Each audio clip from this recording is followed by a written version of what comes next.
کیا آپ کو لگتا ہے ووٹ آف نو کانفیڈنس کے اندر یہ چیز کتنی اہم ہو سکتی ہے؟ جی شکریہ لینا. یہ ایک میڈیا سے گزارش ہے کہ اب کورٹ میں کیونکہ پروسیڈنگز چلیں گی، کئی دن چلیں گی، تو آؤٹ آف کانٹیکسٹ اس طرح ریمارکس کو نہیں شیئر کرنا چاہیے، کیونکہ ان کا کانٹیکسٹ کچھ اور ہوتا ہے، وہ کسی اور سوال کے جواب میں دیے جاتے ہیں، ان کو کسی اور چیز کے ساتھ جوڑ کے کوئی اور کنکلوژن پہ ہی ہم آ جاتے ہیں. آپ نے 95(2) پڑھا ہے، وہ کس کے بارے میں ہے؟ وہ تو جو ریزولوشن موو ہوتی ہے ووٹ آف نو کانفیڈنس، اس کے بارے میں ہے کہ 20-25% جو ہے ارکان انہوں نے موو کرنی ہوتی ہے. اس میں انڈیویجول ووٹ اور پارٹی کا ووٹ کہاں سے آ گیا؟ اور یہ تو سپریم کورٹ بار ایسوسی ایشن کی پٹیشن ہے جس پہ یہ بات ہوئی، اس میں 63A کی انٹرپریٹیشن کہاں سے آ گئی؟ تو یہ میرا خیال ہے بہت انفارچونیٹ چیز ہے. ایسے سینسیٹیو ٹائم پہ یہ رپورٹ ہوا، مس رپورٹ ہوا، پھر ایک پروپیگنڈا کی شکل اس نے اختیار کر لی، اور اس کو اب بیسس بنا کے یہ کہا جا رہا ہے کہ ججز جو ہے انہوں نے تو ایک طرح سے فیصلہ دے دیا کہ اراکین کا اپنا ووٹ نہیں ہوتا، پارٹی کا ہوتا ہے. اس کا کانٹیکسٹ مختلف تھا. یہ 63A کی لیکن میں یہی آپ سے پوچھنا چاہ رہی ہوں، تو پھر عدالت نے علینا مائنڈ سیٹ دکھاتا ہے نا کہ ججز کا مائنڈ، یہ 63A کی انٹرپریٹیشن نہیں ہے کہ آپ کا ووٹ اپنا ہوتا ہے یا پارٹی کا ہوتا ہے. یہ سپریم کورٹ بار ایسوسی ایشن کی پٹیشن ہے جو 63A کے اوپر نہیں ہے. وہ اوور آل اس میں یہ کہا گیا ہے کہ حکومت کو کہ وہ کانسٹیٹیوشنل جو طریقہ کار ہے اس میں رکاوٹ نہ ڈالیں، اور وہ احتجاج جو تھے دھرنے اس کے اوپر تھا. یہ 63A کی جو انٹرپریٹیشن ہے یہ ایک الگ ریفرنس ہے، ایڈوائزری کیپیسٹی میں سپریم کورٹ کے پاس. اس پہ ابھی ہیئرنگ نہیں ہوئی، 24 کو ہوگی، تو اس پہ ہم بعد میں بات کریں گے. ٹھیک، تو یہ میں کلیریفائی کر دوں کہ مجھے ایک چیز بس کلیئر کر دیجیے گا اپنا جواب دینے سے متعلق سے پہلے. Sorry, I am so sorry Reema to cut you off, لیکن مجھے ایک چیز بس بتا دیجیے گا. ٹھیک ہے، اگر اس تناظر میں بھی ہے اور 63A سے اس کا تعلق نہیں ہے، تو پھر یہاں پر سپریم کورٹ بار کی جو درخواست تھی وہ تو ایک بالکل مختلف پیرائے میں تھی اور وہ سیکیورٹی انتظامات سے متعلق تھی. تو عدالت نے یہ جو آبزرویشنز دیں، یہ جو چیز کی، کیونکہ 14 دن کے اندر نہ بلانے سے متعلق بھی آج ڈسکشن ہوئی، پھر ہم نے سیٹرڈے کو بھی دیکھا کہ یہ بھی ڈسکس کیا جا رہا تھا صدارتی ریفرنس کے اس کے ساتھ کلب کرنا ہے نہیں کرنا، کیا کرنا ہے. تو آپ کو کیا لگتا ہے یہ عدالت نے آج جو آبزرویشنز دیں اور پھر سپریم کورٹ بار کے وکیل کے ساتھ ان کی باقاعدہ مکالمہ ہوا، یہ کس کانٹیکسٹ میں تھا؟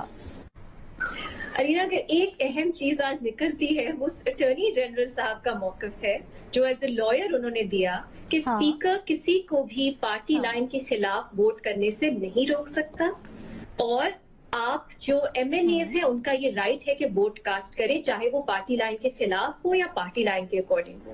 یہ میرا خیال ہے ایک ریلیونٹ بات تھی جو ہم ابھی ریفرنس کی بات کریں اس سے تھوڑی بہت جڑی ہے. باقی جو ریمارکس ہے، دیکھیے جو آپ کو وکلا عدالتوں میں پیش ہوتے ہیں وہ بتائیں گے کہ اکثر اس طرح کے ریمارکس ایک پرٹیکولر کانٹیکسٹ میں دیے جاتے ہیں، ان کو اگر آپ بالکل آؤٹ آف کانٹیکسٹ رپورٹ کریں تو کچھ اور ہی بن جاتا ہے. تو اور کیونکہ میں عدالت میں موجود نہیں تھی، مجھے نہیں معلوم کہ ایگزیکٹلی وہ کیا کانٹیکسٹ تھا. میرا خیال ہے وہ اس پہ تھا کہ آرٹیکل 17 کی انٹرپریٹیشن پہ تھا شاید، کہ وہ پولیٹیکل ایسوسی ایشن، پولیٹیکل پارٹیز کے کیا رائٹس ہوتے ہیں، انڈیویجولز کے کیا رائٹس ہوتے ہیں. مجھے جہاں تک سمجھ آئی یہ اس کا تناظر تھا. لیکن یہ 63 کی انٹرپریٹیشن مختلف ہے. اس پہ آگے جا کے 24 کو ہیئرنگز شروع ہوں گی، اور پھر ہمیں جو حکومت نے ریفرنس میں سوالات دیے ان کے جواب مل جائیں گے. لیکن یہ تو ہم نے بالکل ایک فرق چیز پہ بات کر لی، آپ کے سوال کا جواب تو میں دے ہی نہیں سکی. ٹھیک ہے، اوکے، بالکل آ جائیں. نہیں، ہم کلیئر کرنا چاہ رہے تھے کیونکہ یہ جب آبزرویشنز آئیں تو اس کے اوپر بڑی بحث بھی ہو رہی تھی کہ کس کانٹیکسٹ میں کیا، لیکن آپ کی رائے میں یہ 63A سے متعلق ہے ہی نہیں بالکل.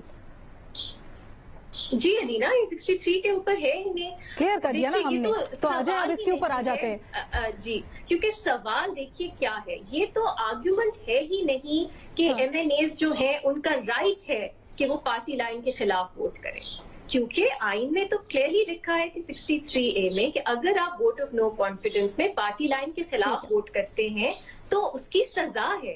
سزا یہ ہے کہ آپ اپنی سیٹ کھو دیتے ہیں اور آپ کی سیٹ ویکنٹ ہو جاتی ہے. تو یہ تو کلیئر ہے. اب سوال کیا ہے، میری نظر میں تو خیر اس پہ کوئی ایمبیگوٹی نہیں ہے، لیکن حکومت نے سوال جو پوز کیا ہے وہ یہ ہے کہ آپ کے ووٹ کے ساتھ کیا ہوتا ہے.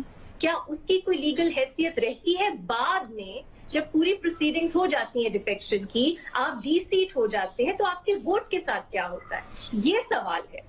تو یہ کہنا کہ ووٹ کس کا ہے وہ تو irrelevant بات ہو جاتی ہے. یہ سپریم کورٹ کے پاس جو ہے وہ سوال. اچھا اور اس میں دیکھیے جو گیون ٹائم لائن ہے، ہاں جو گیون ٹائم لائن ہے، اجلاس کی بھی ڈیٹ آ گئی ہے 25 اور سماعت ہونی ہے 24 کو. تو جو ہمارا بنیادی سوال ہے، کیا آپ کو لگتا ہے کہ حکومت اس سے کچھ ٹائم بائی کر سکتی ہے یا پھر تحریک عدم اعتماد کو ناکام بنانے میں کچھ رول ادا کر سکتا ہے؟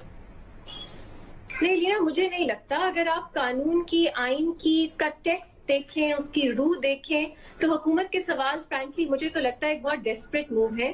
وہ باہر پارلیمنٹ کے ٹی وی پہ اپنے جلسے جلوسوں میں یہ ماحول بنا رہے ہیں کہ جو ڈیفیکشن ہے وہ اس کے خلاف بہت زیادہ ایک لوگوں کو کر رہے ہیں رائل اپ کہ وہ کینسر ہے، وہ ڈیزیز ہے، اس کی وجہ سے سارے مسائل ملک کے اسی کے اوپر ہیں. اور شاید اس کے ذریعے وہ عدالت پہ کچھ پریشر ڈالنا چاہ رہے ہیں کہ وہ آئین میں جو نہیں لکھا، جو قانون میں نہیں ہے، عدالت اس طرح کی کوئی تشریح دے دے 63A کی.